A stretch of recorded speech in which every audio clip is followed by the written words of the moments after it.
What's up, YouTube? Today we are going to be discussing how to collect 25% more cash directly from your CRM without adding new sales reps, new closers, new lead sources, spending more money on ads, etc. We are simply going to edit and change the way that we actually look at our pipelines to be able to collect cash that may not have been collected before and transfer that ownership over to your sales team. The whole reason that this process was created in the first place was because a brand was collecting $3 million in cash per month and everything was automated.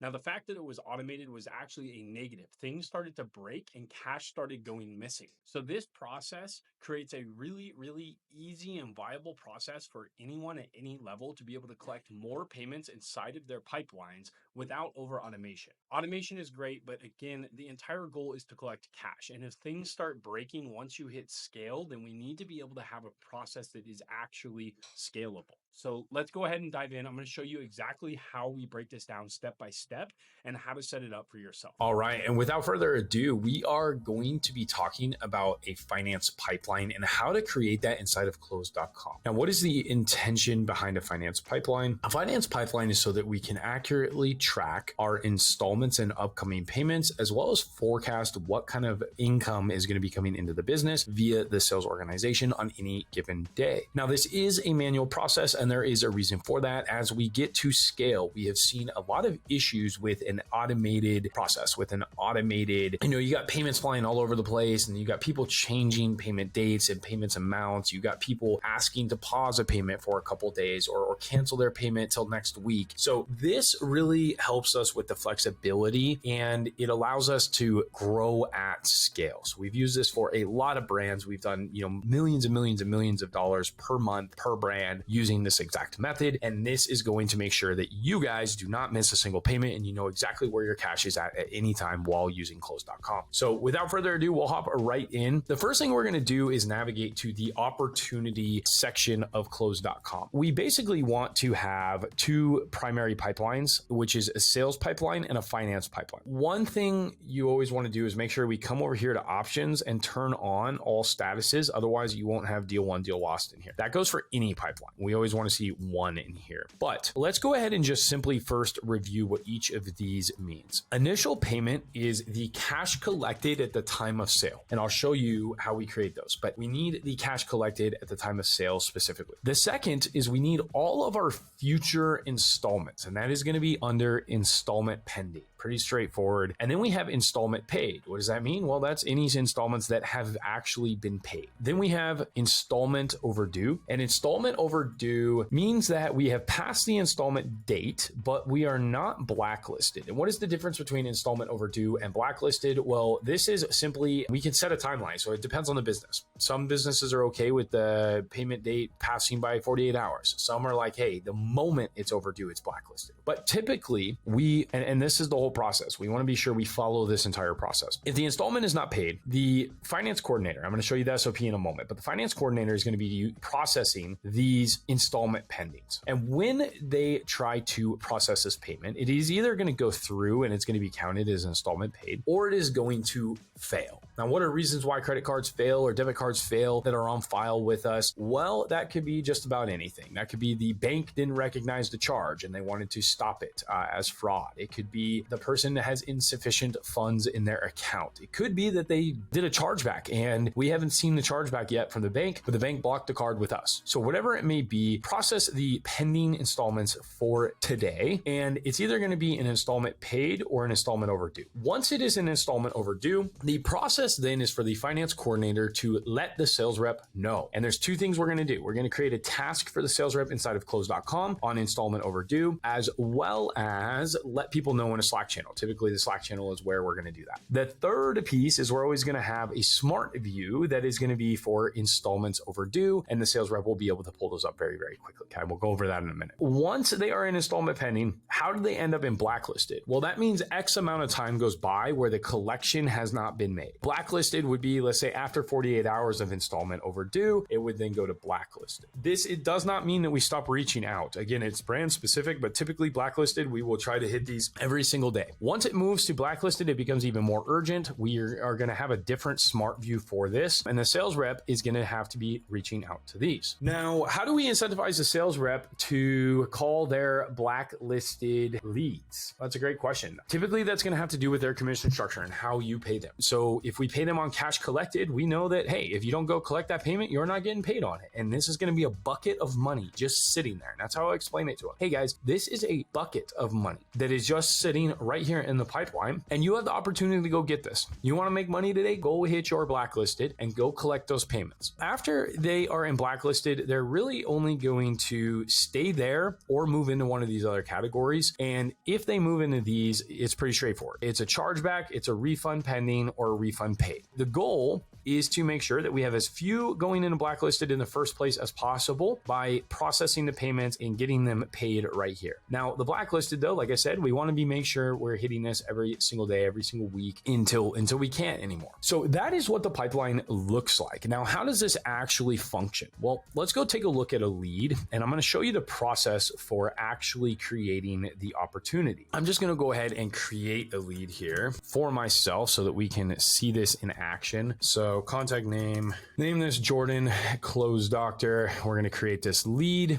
And once we get into this actual lead, let me throw my phone number on here just so we have some information on the contact. So once we have this lead, the first thing we're going to do in our system is we're going to submit a deal one activity. And I'm just going to submit this real quick for myself, and you're going to see something happen here. So 10,000 and then notes done. When I submit this, and that's saved as a draft, which is really, really odd, we are going to have automations that fire off the initial payment made in two places. You should have two opportunities being created. Okay. And this is detrimental to the process itself. We're going to have two created. One is going to go into the initial payment pipeline. Boom, there it is. You can see it just happened live in front of your eyes. And then one is going to be in the sales pipeline. And that is going to be all the way over here in the deal one section. So we want basically two opportunities in two different pipelines. One is simply so that we can see what deals have been closed and when and what is going on with the actual pipeline in the sales section. And then we have the finance pipeline that lets us know, hey, we have an initial payment here and it's $5,000. Now, if you notice, there are no other opportunities. We don't have opportunities sitting inside of the opportunity pipeline for installment pending. So what does that mean? Well, that means we have to go get our installments manually. This does not take your sales rep much time at all. All they are going to do is click the plus icon. They're going to click right here. We want to go to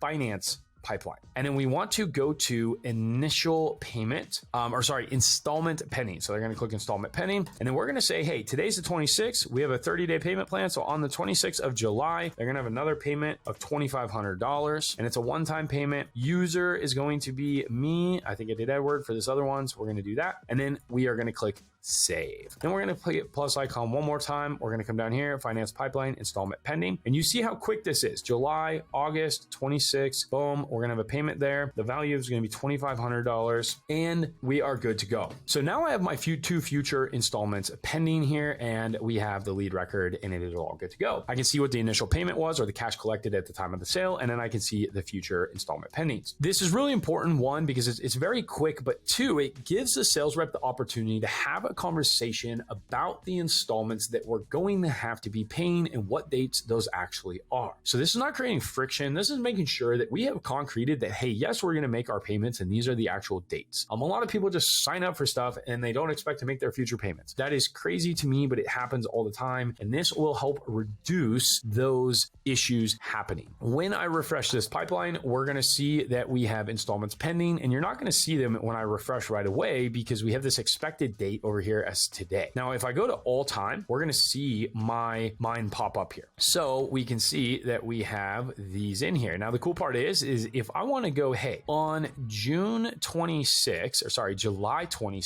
how many payments are going to be coming in? Well, right now, one. So I know $2,500 is going to come in on July 26 as long as this payment processes. So it's really nice to be able to see exactly how much is going to come in. And then you can also go into the past. So if we go last month, we can look at how many initial payments were made, what were the amounts, and then as well as how many installments were paid on any given day that an installment was actually paid. So if this was on the same day last month, we were using this pipeline, you would have installments paid here. That is what the motion looks like. Now, how does this actually work? Well, you have a finance coordinator right here, and the finance coordinator is responsible for clicking on the drop down, identifying the installments pending, going into Stripe or Easy Pay and running the payments. Now, if you think about it, let's say even a bigger brand might have 100 payments a day. That is no more than a single admin that is able to go in there and process all of those payments, update the team, let everyone know what is going on. But we always have a place. We're not going to lose track of where these opportunities are. We're going to have them in there, and we can always see what is pending, what has been paid, what is overdue, so on and so forth. Really, really cool there. Now, the other thing that is important with these is that the coordinator is doing their job, but the sales rep is doing theirs. And this is where we can create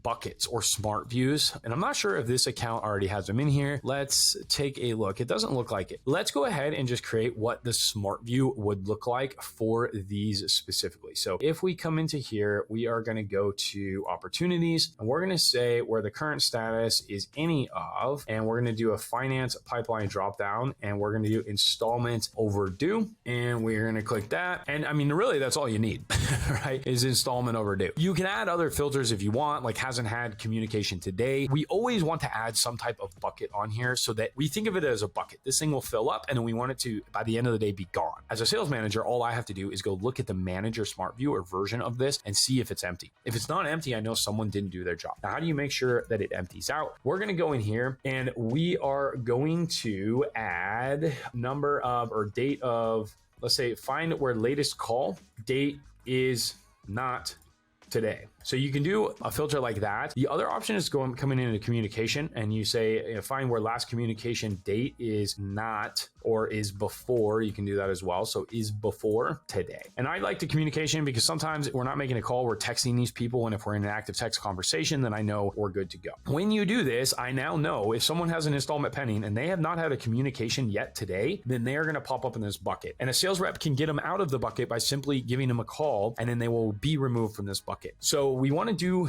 a bucket for this. So I'm going to save this, and this is going to be installment overdue. We're going to say this is a manager smart view. What is the difference between a manager and a sales rep smart view? Well, one has a lead owner is me and one doesn't. So if I come in here and I go to owner and I add a closer lead owner is any of me, that is going to be the sales rep. So the closer smart view. So we'll go like that, installment overdue closer. And then we want to create one more. So we're going to come in here. We're going to go installment is, instead of overdue, we're going to do blacklisted. And we're going to save this as installment blacklisted. And this is a closer one because it has the me filter on there. So we are going to save this. And then we are going to come in here one more time, and we are going to delete that and then save this as manager. And now we have all of our things. For the finance coordinator, if you want a quick view for them at what is installment pending today, then we can do the same thing. So we just come in here, installment pending, opportunity, current status is any of finance pipeline, installment pending, where you have to be careful here, where the close date is today. So that'll make sure that we have the finance coordinator. So we're going to go finance installments due today.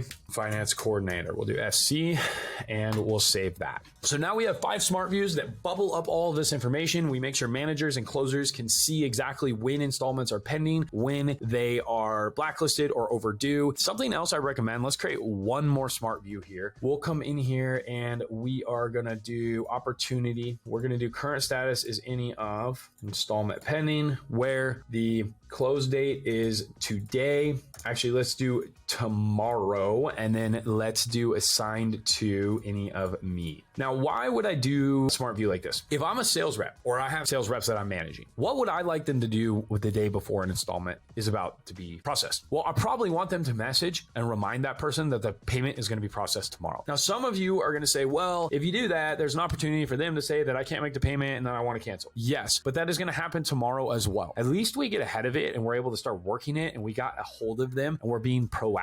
Now, we can wait until it fails and then we can hit them up, but we can also just have a quick conversation, and sometimes they might be a little lighthearted. Oh yeah, I forgot about that payment. Are we able to move it till tomorrow? So you can create this. You can run the process either way. I would test both. It really depends on your client and the products you're selling and what your retention looks like. Let's go ahead and save this. We are going to do, this is installment due tomorrow. We're going to name this closer. And we can do a manager one as well. We just delete the me. So we just come into this, delete the me off of here, save this as installment due tomorrow. We're going to do manager and save that. We have all these new smart views. We can put them in a finance category down below so we don't overcomplicate everything for everyone. But that is the motion. So basically the finance coordinator comes in every day, clicks on the expected dropdown. So they come in opportunities. They click on this dropdown right here. They are going to select today, make sure it's in the finance pipeline, make sure that you have all statuses turned on over here. And then you're going to see what installment pendings are coming in. Once they identify these, they are going to follow your internal